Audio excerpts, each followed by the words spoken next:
Hello and welcome to a special edition of Picking Principles. Today we're looking at this lock that's been installed upside down on this steel door.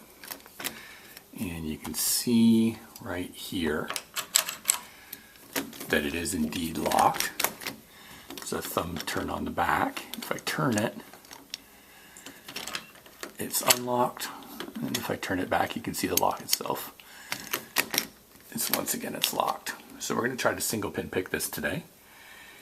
We're going to use this 40,000 thick insert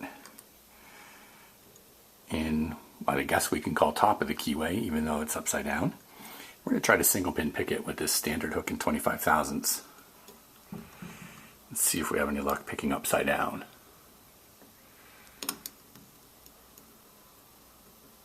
Let's see.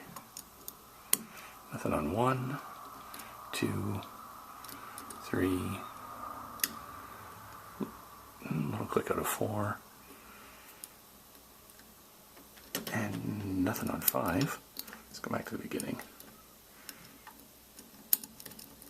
1's loose, 2's loose, little click out of 3.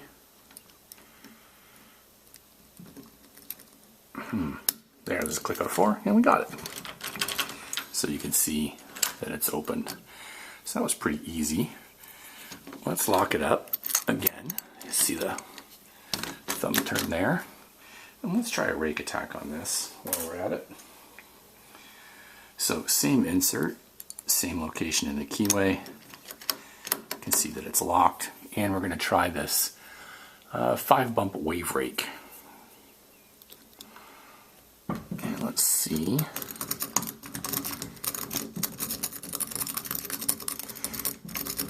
Some relatively light tension with alternating, and we got that pretty quickly.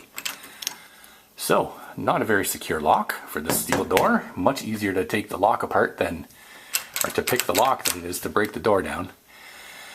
So anyway, thank you for watching Picking Principles. If you like what you've seen, please subscribe. If you have any comments or questions, please leave them in the suggestion or in the comment section below.